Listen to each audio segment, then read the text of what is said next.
ஏலாதியினுடைய 13வது செய்யுள். விளையாமை உண்ணாமை ஆடாமை ஆற்ற உளையாமை ஊட்கு உடைத்தாவென்று களையாமை நூற்பட்டார் பூங்கோதாய் நோக்கின் இவை ஆறும் பார்ப்பட்டார் கொண்டொழுகும் பண்பு.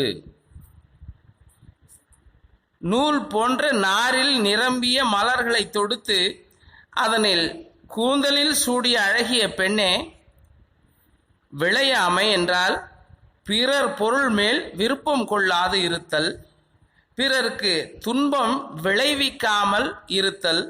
உண்ணாமை என்றால் உண்ணத்தகாத பெரியோர் விளக்கச் சொன்ன உணவுகளை உண்ணாது தவிர்த்தல், ஐம்புலன் வழி சென்று இன்பத்தை நுகராது இருத்தல். ஆடாமை பயனற்ற குற்றம் நிறைந்த கோபம் நிறைந்த மரியாதை குறைவான சொற்களை பேசாது இருத்தல். ஆற்ற பிறர் பேசும் வன் சொற்காகவும் பிறரால் வரும் கேடுகளுக்காகவும் வருத்தம் கொள்ளாது இருத்தல். களையாமை நாணம் தரத்தக்க வெட்கப்படும் வகையிலே செய்யப்படும் செயல்களை வெற்றி கொள்ளுதல். உட்குடைத்தாவென்று மேற்சொன்ன ஒழுக்க நெறிகளை விட்டு விலகாமல் தீயவற்றை உணர்ந்து வெல்லுதல் ஆகிய 6 குணங்கள் இல்லற நெறியாளர்களுக்கும் துறவை ஏற்றவர்களுக்கும் ஏற்ற நல்ல பண்புகளாகும். 14வது செய்யுள்.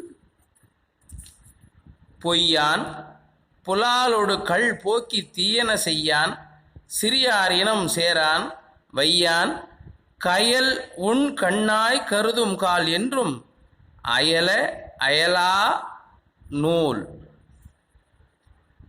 கயல் மீனை போல மை தீட்டியே கண்களை உடைய பெண்ணே, பொய் சொல்லாதவன், பிற உயிரின் இறைச்சிகளை உண்ணாதவன், கள்ளை அருந்தாதவன், தீயவற்றை செய்யாதவன், கீழ்த்தர குணம் கொண்ட மக்களிடம் தொடர்பில்லாதவன், எவரையும் நிந்தித்து தாழ்த்தி மரியாதை குறைவாக பேசாதவன், இந்த 6 குணங்களையும் கடைபிடித்து ஒழுக்க நிலையில் உள்ளவருக்கு பிறர் அறிவுரைகள் நல் உபதேசங்கள் தேவையற்றதாகி விடுகின்றன.